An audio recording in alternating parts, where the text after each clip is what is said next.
ఇది 100% only preventable disease అండి. దీనికి ట్రీట్మెంట్ అనేది లేదు.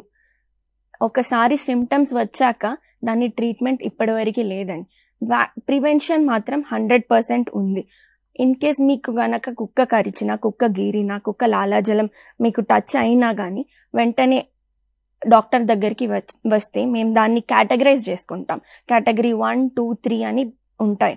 ఆ వూండ్స్ బట్టి కేటగిరీ 1 అంటే జస్ట్ లాలాజలం, మీ ఇంటాక్ట్ స్కిన్ అంటే మీ స్కిన్కి ఏమి గీతలు, ఏమి గాయాలు లేని స్కిన్ పైన, నార్మల్ స్కిన్ పైన జస్ట్ లిక్ చేసింది అయితే కేటగిరీ 1 అంటాం.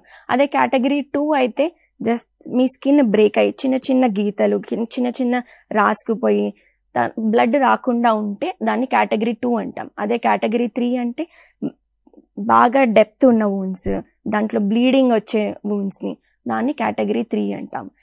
ఇలా కేటగరైజ్ చేసుకుంటాము. కేటగరైజ్ చేసుకొని దానికి అకార్డింగ్గా మనకి వ్యాక్సినేషన్ అనేది అవైలబుల్ ఉంది. అయితే కేటగిరీ 1, 2కి మనము 1, 2, 3కి మూడింటికి పోస్ట్ ఎక్స్పోజర్ ప్రొఫైలాక్సిస్ అని 4 డోస్ షెడ్యూల్ ఉంది, 5 డోస్ షెడ్యూల్ ఉంది. దాని ప్రకారం డోస్లు వేసుకోవచ్చు. అదే బ్లీడింగ్ వస్తే కేటగిరీ 3కి మాత్రం బ్లడ్ వస్తే మాత్రం రేబీస్ ఇమ్యునోగ్లోబులిన్ అని ఉంది. ఆ ఇమ్యునోగ్లోబులిన్ కూడా ఖచ్చితంగా వేసుకోవాల్సి ఉంటుంది.